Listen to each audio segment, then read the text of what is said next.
எல்லோரும் எப்படி இருக்கீங்க?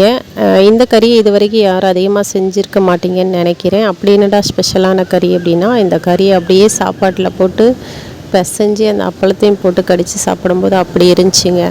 ஒன்றும் இல்லை, சீசன் டைம் கிடைக்கிற மாங்காவை உப்பில் ஊற வச்சு காய வச்சு மாவத்தெல்லாம் எடுத்து வச்சுக்கணும். அந்த மாவத்தில் தான் நைட்டு ஊற வச்சேன்.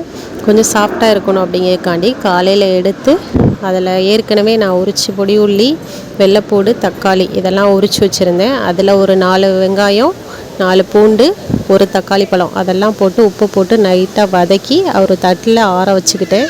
இந்த மாவத்தில் சும்மாவே சாப்பிட்றதுக்கு நல்லாயிருக்கும். கன்சீவாக இருக்கவங்க நல்லா விருப்பப்பட்டு சாப்பிடுவாங்க.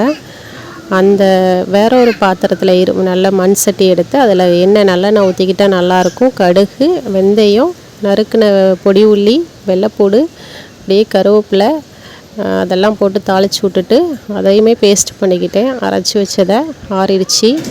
அதுக்கப்புறம் ஒரு 2 மிளகாய் பிச்சு போட்டு அதையுமே நல்லா வதக்கி எடுத்துகிட்டு நான் ஊறின மாங்காயுமே போட்டு அப்படியே ஒரு பிரட்டி எடுத்துக்கிட்டேன். அதுக்கப்புறம் இதுக்கு உரப்பு வேணும்.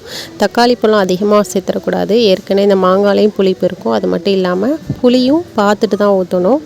மிளகாத்து பொடி உரப்புக்கு. அதுக்கப்புறம் மல்லிப்பொடி சேர்த்துக்கணும். நல்லா ஒரு பிரட்டணும். அந்த பச்சை வாசனை போகிற வரைக்கும். இதெல்லாம் ட்ரெடிஷ்னல் கறினே சொல்லலாம். அந்த காலத்தில் நம்ம பெரியவங்கள்லாம் அந்த மாங்காய் எப்படி ஸ்டோர் பண்ணதுன்னா இந்த மாதிரி ஸ்டோர் பண்ணி இந்த மாதிரிலாம் செஞ்சுருக்காங்க. அதுக்கப்புறம் அரைச்ச பேஸ்ட்டையும் போட்டு ஒரு பிரட்டிட்டு புளி தண்ணி தேவையான அளவுக்கு போட்டு நல்ல ஒரு கொதிக்க வச்சோம் அப்படின்னா சீக்கிரமே ரெடி ஆயிரும். பிடிச்சிருந்துச்சின்னா ட்ரை பண்ணி பாருங்கள். மாவத்தல் எங்கே கிடைச்சாலும். நெக்ஸ்ட்டு இயர் நீங்களும் இந்த மாதிரி மாங்காய் வத்தல் போட்டு இந்த கறியை செஞ்சு பாருங்கள். அப்புறம் இந்த வீடியோ பிடிச்சினாலும் லைக் பண்ணிக்கோங்க. இது வரைக்கும் நம்ம சேனலை சப்ஸ்கிரைப் பண்ணாட்டாலும் கொஞ்சம் சப்ஸ்கிரைப் பண்ணிக்கோங்க. இந்த மாதிரி ட்ரெடிஷ்னல் கறியெல்லாம் விட்டுறக்கூடாதுங்க. அப்படியே நம்ம பாதுகாப்பாக பாரம்பரியமாக செஞ்சு வரணும். பை.